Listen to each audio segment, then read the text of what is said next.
Hello प्यारे बच्चों, आज सभी लोग इस क्लास का इंतज़ार कर रहे थे। मैट्रिक परीक्षा 2026 जिसकी तैयारी आप लोग हमारे इस टारगेट कैरियर के चैनल पर कर रहे हैं। आप बड़ी शिद्दत के साथ इस तैयारी को आगे बढ़ा रहे होंगे और आगे बढ़ाने की कोशिश करते रहिएगा, क्योंकि इस जीवन में सफलता पानी है तो आगे की मेहनत करी रहनी चाहिए। तो आज हम 10th क्लास का जो टॉप 1 चैप्टर और 2 चैप्टर साइंस का प्रकाश का परावर्तन और प्रकाश का बर्तन का यानी रिफ्लेक्शन ऑफ लाइट और इसका टॉप ऑब्जेक्टिव करवाएंगे, जो परीक्षा में एकदम आसान भाषा में जो रहता है, परीक्षा में टॉप क्वेश्चन इसका रहेगा। तो इसके लिए हमारे टारगेट कैरियर के चैनल पर जो लोग लाइक सब्सक्राइब नहीं किए हैं तो ज़्यादा से ज़्यादा शेयर करें और ज़्यादा से ज़्यादा लाइक करें कि हमारे इस चैनल को आगे आप ही लोग ही बढ़ावा दीजिए। तो चलते हैं कि करते हैं क्लास शुरू। तो क्लास नंबर शुरू 1 करते हैं, यानी कि चैप्टर नंबर 1 आ गया। या नेटवर्क की रोड बता रहा है, नेटवर्क की रोड बता रहा है। हाँ, तो आ गया। क्वेश्चन नंबर 1 रहा आपके स्क्रीन पर। इसको बड़ा कर लेते हैं, आपको देखने में कोई नहीं बड़ा नहीं होगा। तो जब प्रकाश की किरण गमन करती है, तो समझाते समझाते चलेंगे। तो प्रकाश जब यहाँ से, यानी कि समझिए यहाँ एक लाइट है, यहाँ एक मानो कि ये एक बल्ब है, एक ये बल्ब है। तो इससे लाइट तो निकलेगी, इस समझो कि ये लाइट निकल रही है। तो लाइट निकलेगी तो लाइट तो इधर नहीं चल जाएगी, ये लाइट तो इधर नहीं चल जाएगी। तो लाइट जब भी जाएगी तो लाइट सीधी रेखा में जाएगी। कोई भी टॉर्च जलाते हैं, कोई भी मोमबत्ती जलाते हैं, कोई भी घर का बल्ब जलाते हैं, तो वो लाइट सीधी, वो तो लाइट थ्रू इधर लगाए इधर थ्रू चल जाएगी या इधर थ्रू चलेगा या पाछे थ्रू आगे। तो सीधे जा रही है, यानी कि इसका ऑप्शन क्या हो जाएगा, इसका ऑप्शन हो जाएगा जब प्रकाश किससे गमन करती है तो यह सीधी रेखा में गमन करती है, यानी कि इसका आंसर ए नंबर हो जाएगा। क्वेश्चन नंबर 2, प्रकाश का वेग न्यूनतम होता है। प्रकाश का वेग न्यूनतम किसमें होता है, यानी कम, यानी सबसे कम। तो प्रकाश का वेग सबसे कम जो होता है वो निर्वात में होता है, यानी कि सबसे कम यह निर्वात में होता है, यानी कि इसका आंसर ए हो जाएगा। क्वेश्चन नंबर 3, मोटर गाड़ी के चालक के सामने क्या लगा होता है। मोटर गाड़ी यानी कि जिससे हम मोटर गाड़ी के चालक के सामने, तो वो अवतल दर्पण लगा होता है, यानी कि इसका आंसर सी हो जाएगा। मोटर गाड़ी, जिसे देखो कोई भी यहाँ पर एक गाड़ी हुआ, ये गाड़ी हुआ, तो इसके सामने एक लाइट थी, मोटर थी लगी होती है, दर्पण लगी होती है। इस दर्पण आगे में दर्पण लगी होती है, क्यों? क्योंकि पीछे जितना होती है ना, पीछे की सभी वस्तुएं समान दिखाती है, तो वही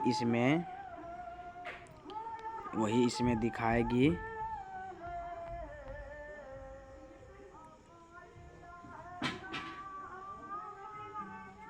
तो इसमें दिखाएगी, तो क्या करना है, तो इसको क्या बोलेंगे, तो यह काम उत्तल दर्पण कराता है, यानी कि इसका आंसर बी हो जाएगा।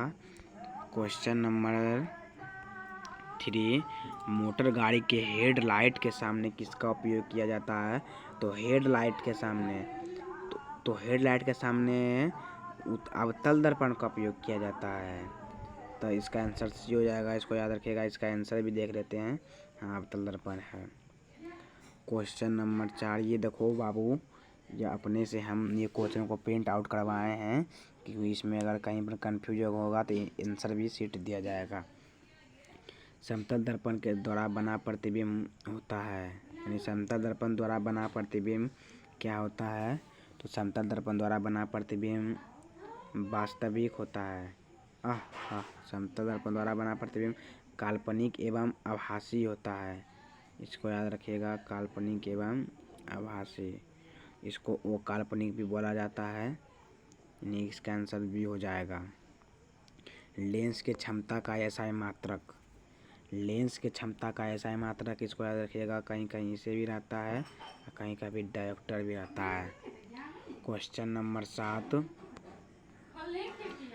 प्रकाश की किरणों को पथ दिशा वाले चित्रों को कहा जाता है। तो किरण आरेख, किसको किरण आरेख बोला जाता है, यानी कि इसका आंसर ये हो जाएगा। क्वेश्चन नंबर 8, ये न्यूमेरिकल हो गया, इसको दूसरी क्लास में ये भी यहाँ ये प्रकाश की किरणें के समूह को क्या कहते हैं? तो प्रकाश के किरण हुआ, यहाँ से किरण निकल रहा है, इसके समूह को क्या कहेंगे? तो इसे प्रकाशवत्व तो नहीं कहेंगे, ये हो गया किरण प्रदीप, इसको प्रकाश का किरण पुंज कहेंगे। उत्तल लेंस की क्षमता होती है, तो उसके उत्तल लेंस की क्षमता एकदम याद रखना है, U प्लस O माइनस, यानी कि यह धनात्मक होती है, यानी कि ये धनात्मक होती है। क्वेश्चन नंबर 12, अवतल दर्पण के साथ अवतल लेंस की क्षमता होती है, तो यह ऋणात्मक होती है, यानी कि इसका आंसर ए हो जाएगा। क्वेश्चन नंबर 13, उत्तल लेंस को कहते हैं, उत्तल लेंस को कहते हैं, उत्तल लेंस को क्या बोला जाता है? उत्तल लेंस को, ये कन्फ्यूज आ गए। उत्तल लेंस को अभिसारी लेंस भी कहा जाता है, इसको अभिसारी लेंस भी कहा जाता है। क्वेश्चन नंबर 14, अवतल लेंस को कहते हैं, अवतल लेंस को अपसारी लेंस भी कहा जाता है, नहीं इसका आंसर सी हो जाएगा। निम्न में से कौन सा पदार्थ लेंस बनाने के लिए प्रयुक्त, कौन सा पदार्थ लेंस बनाने के लिए प्रयुक्त नहीं किया जा सकता है? तो जल नहीं, कांच नहीं, प्लास्टिक नहीं, मिट्टी, हाँ, यानी इसका आंसर डी हो जाएगा। क्वेश्चन नंबर 16, किस दर्पण के साथ हमेशा वस्तु छोटा प्रतिबिंब होता है? किस दर्पण से हमेशा वस्तु से छोटा प्रतिबिंब बनता है? तो वस्तु से छोटा प्रतिबिंब हर बार क्या बोलता है? उत्तल से ही बनता है, बोला ना उत्तल, या उत्तल से बनता है, यानी कि इसका आंसर बी हो जाएगा। क्वेश्चन नंबर 17, किस दर्पण से बड़ा प्रतिबिंब बनता है? तो अवतल से बड़ा प्रतिबिंब बनता है। क्वेश्चन नंबर 18, थोड़ा फास्ट में खींचेंगे अब। प्रकाश के परावर्तन के कितने नियम है? तो प्रकाश के परावर्तन के 2 नियम है। जब प्रकाश की किरण हवा से काट में प्रवेश करती है तो मुड़ जाती है, तो यह अभिलंब के निकट मुड़ जाती है। देखो हमको पता था, अभिलंब के निकट मुड़ जाती है। फोटोग्राफी कैमरा का भी दृश्य क्या है? तो उत्तल लेंस है, उत्तल लेंस है, हाँ उत्तल लेंस है। साइड मिरर के रूप में प्रयुक्त किया जा सकता है, तो उत्तल लेंस को किया जा सकता है।